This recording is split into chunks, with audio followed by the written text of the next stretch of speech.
Have you seen the Karma Melio lanes as well? That sounds obnoxious. Yeah, it doesn't sound very fun to play against, to be perfectly honest. Yeah.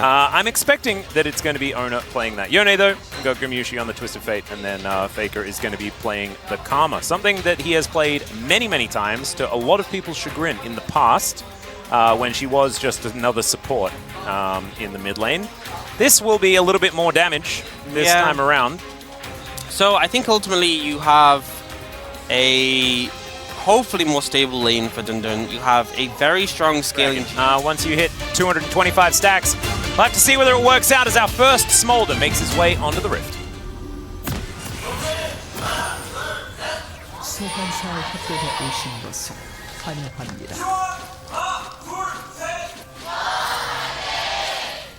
And I do want to point out, Orcs, that it's a little sad that Faker's 900th game is Karma.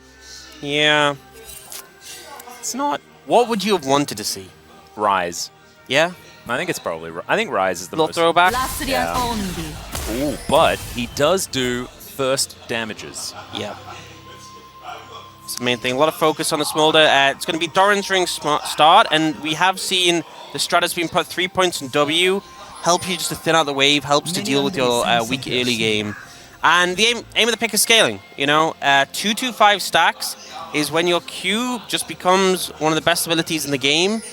And you get stacks for, like most stacking champions, a variety of things. Yeah. Last hit minions is a big one. Hitting champions with your Q, I believe, as well. Stack Central. The super duper fiber. Easy dive set up there. Oh, they're looking for it again, but Sylvie's standing by. Yeah, Call Me. Gonna once again be put on a leash here, as Threaded Volley not gonna really find the target, but now Ona could be in trouble. Shattering Strike, double value there as he gets flung back into the rocks, and there's the knock-up. First blood to Sylvie, and it's elementary here for NONGSHIM. Yeah, disrespectful from Ona not to flash the seismic shove there, he said, and he's back to that health already. Oh, Call Me in trouble. He certainly is. Does have flash, is gonna elect not to use it here, as Faker just needs to hit a Q as the Weaver's Wall, and then he's dead. Don't know how that ever was gonna work. You have to try, you know? You have to give it a crack. It's the best at that HP. No, especially not in full vision and auto attack range of a Karma. Because her Q's quite wide. Dundun going to be a bit annoying here, as Ona is just going to smite away only the last grub. Only manages to be annoying and nothing really else with Ona, and does go down here. For me, Okay, Sylvie is looking for Zeus. They're going to have to stand on the Soul. Zeus, I think, knows what the situation is. And there he goes. Cease and desist. Just held onto until after he had to return. Yeah, there's just no outplaying that. Does manage to clear the wave up a bit, which is something. And it looks like T1 could go for the Dragon on the other side. So, not a total loss for their side, but... The money is moving in favor of NONGSHIM, though, as we can see at the top of your screen, about 200 gold. And look at this huge wave that Zeus is not going to be able to get to. No cannon is here. And that should be plates. It's only early on so far, so it's not that much of a factor. But you always have to think about, you know, if T1 are even, they're also getting the extra gold from the Twisted Fate passive. So you should expect them to be ahead just as a result of that alone. So the fact that NONGSHIM have a lead really is significant here. Well, Peter is just trying not to give himself up, but is going to be found. Grand Entrance is going to come through. There's the Battle Dance. Is now Destiny flying into this mid lane. Call Me slowed down as the gold card is going to come through, and that means Call Me has to flash, gets himself out of the way. The newly constructed static shiv there. I feel like you do really want Leandri's, but I think that the other two are just a little bit more important. Zeus is once again going to have to flash this time. Try and get out of the way. Vault Breaker does come through, and Call Me puts a wall down and is just not going to be able to participate in this particular battle. Sylvie makes it out without dying to the turret. Is really going well. Yeah. For NONGSHIM. It's honestly... It's going pretty solid so far. But, you know, I feel like they've been at this point before and things kind of got out of control. So it's just about maintaining this, keeping it going. We can see bot lane. TF does have a massive lead. A factor in that he's obviously up in CS, but also the extra gold you receive. So the initial die that's rolled is weighted towards 6, and the follow-up one is weighted towards 1. So it's not as much gold. Okay. There's Godzilla Mom just making her way in, just trying to clear out the way. That easy. But yeah, so TF will be getting a ton of extra gold. Obviously, the more crit you get, the more you get, but just generally, TF is supposed to be up in gold, but on top of that, having a lead is really going to become a problem later on. Well, Sylvie is going to spot that Owner is up here trying to defend, so then for a dive. Look at the items Guma just backed for. He just got Zeal and Clear Chase Shard. It's 12 minutes, and he's only got 2 items. And Fake has Malignance. Ew. Oh, goodness gracious. So this next fight is certainly one that T1 are going to be very strong for. I'm glad you mentioned it. Call Me, maybe not in the same spot as he flashes for the Shattering Strike, but now Sylvie in perfect position once again. Magnet Storm coming down, but not really doing too much because Faker not quite there to offer too much damage back. And Gumayusi's ghosting, trying to get in range for this Destiny as they now look for Sylvie. He's an opportunity, but the quickness does come down. Seismic Shove, just gigantic with Call Me over the wall. And there's the Vault Breaker as Owner goes back in. They're able to grab the kill on the jungle. It's a big shutdown for the Twisted Fate, but now Dundun is going to turn up. Carrier gets into position, and now it's Peter that needs to be their hero. Gumayusi goes down in the fight. Owner surviving for so incredibly long, and Peter will just catch a stray Q there from Faker, as Owner might have to go for a bit of an execute, but I think it is going to be achieved, and there he goes. Jiwoo just by himself towards his bottom lane. Cooldown on it at the moment is 22 seconds, and he was able to use it within 4 seconds, I think, in that fight. I mean, the thing there is he hit the Mantra Q, and then the explosion after also hit, so that's another refund, and the W tether hit twice, which is and had a couple of seconds of waiting.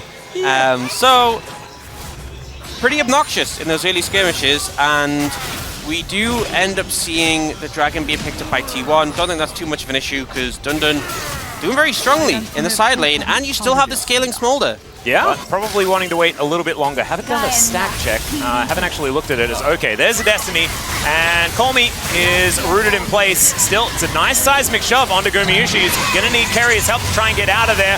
Mom is going to yell a whole bunch now as Jiwoo is sneezing all over them. Flap, flap, flap, and they help knock down the first kill. Gumayusi dead once again. Seismic shove connects. Faker is landing Q after Q after Q with these mantras, but it's just not quite enough to win them these fights, as now Carrier, he's the one running the wrong direction, and Dundun, really nice interruption there, and Carrier's really dead. I think he was going to be dead either way, but it still looked definitely cool.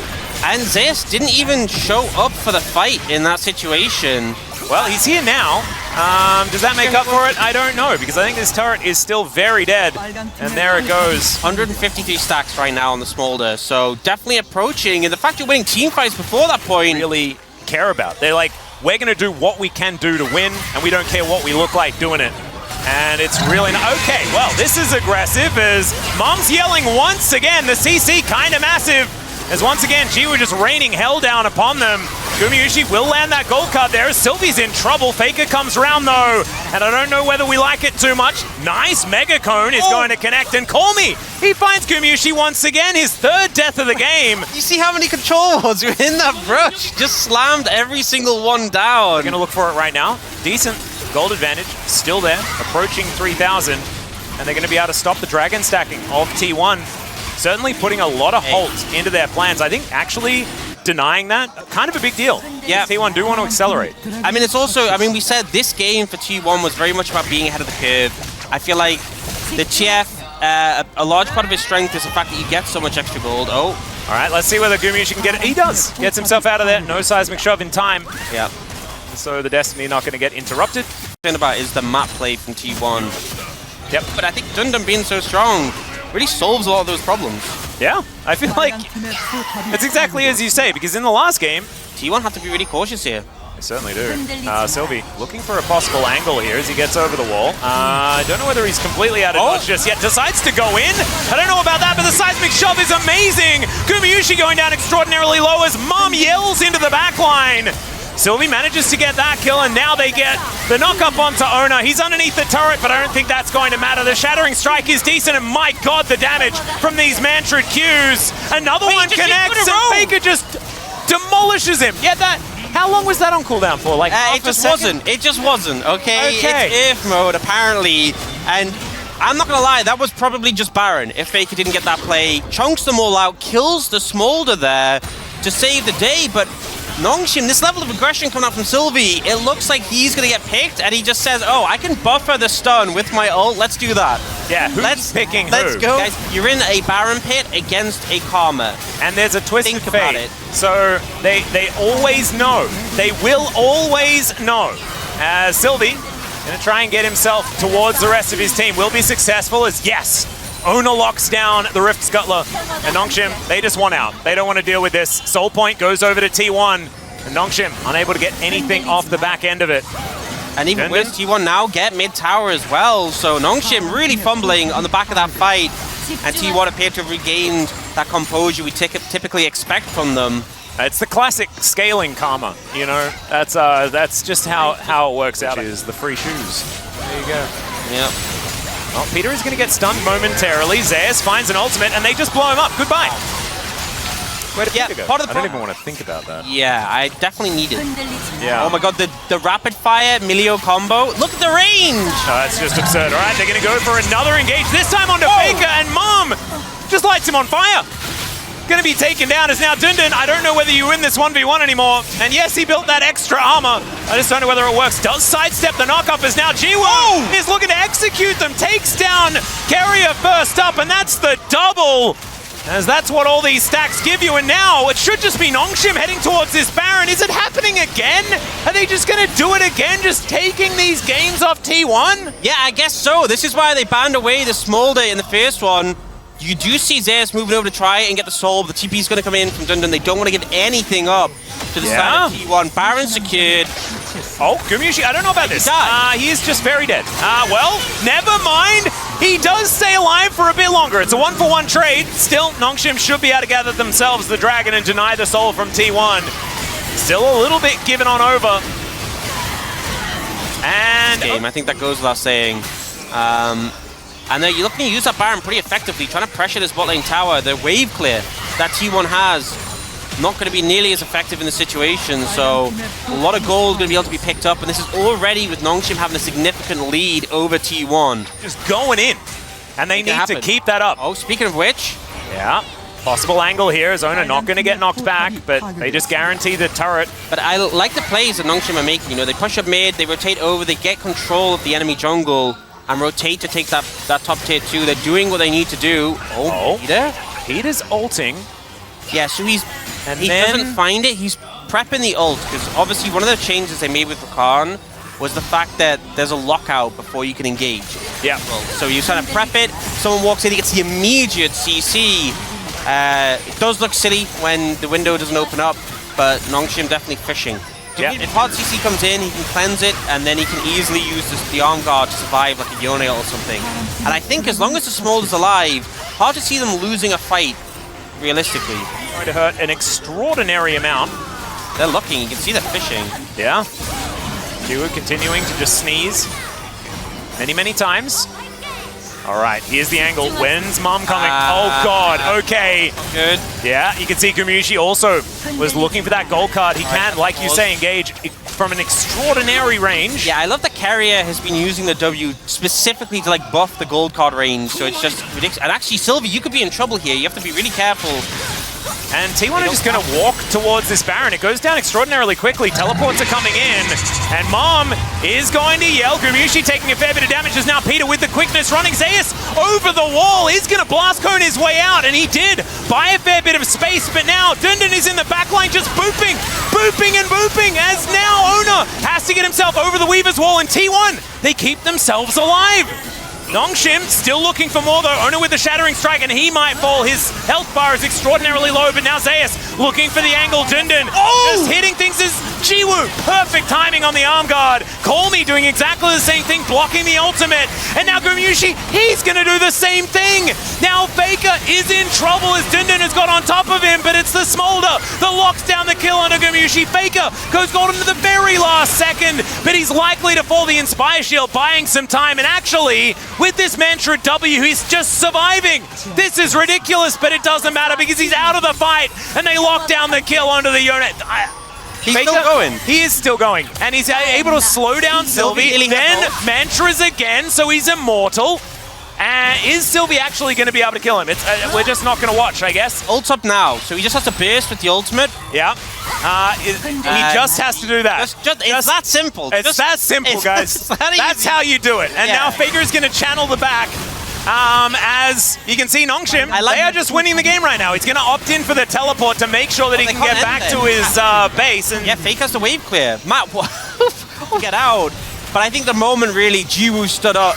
Oh, we're getting a Baron play as well, but I think it's fine. But the cleanse coming out for the gold card. All right, we're going to go straight onto live here as Gumayusi going to get the stun onto Sylvie. That's high value, but the flick back onto Ona. He's going to explode as Mum flies over the top. And now Dundun, he'll be stunned up. Man, Turtlestar's giving him the most gigantic shield ever as Carrier going to get caught out by the seismic shove, but there's the Inspire shield from Faker. He's keeping them alive. Zeus as well is burning. Carrier was also... Look, it's not okay that he's doing such big mantra Qs and the shields as well. He's got the most damage in the fight and the most shields. Yep. He's just keeping them all alive all the time, but not going to be able to stop this Baron by the looks of things because Carrier is limping around the battlefield. Still, these mantra Qs are so scary. Into the back lane goes Zeus! Finds 3 with the ulti, and then rebinds the soul, but the result is a dead Yone and a dead Twisted Fate. I think NONGSHIM have done it. Faker is going to get routed, and he tried so incredibly hard this game. His karma was like no other, but I don't think it's going to be enough as Dundun is running after Carrier, who does have Mega Cone opportunity. But I don't think he runs as fast as once this. again, there it is. CC immune through the Mega Fire Kick, and Jiwoo, honestly, I feel like... just flapping around, and there is the ace. We were hoping for the Jiwoo source today, and he has delivered. I feel like he's been playing these team fights so flawlessly on the smallest, so patient, avoiding gauge opportunities. He dodged the ult from Zeus. He was the one... that arm guard was probably the game-winning moment there for NONGSHIM. Gorgeously played, and once again, they just take a game from T1. Yep, it's just how they operate. I don't think there's any other way to really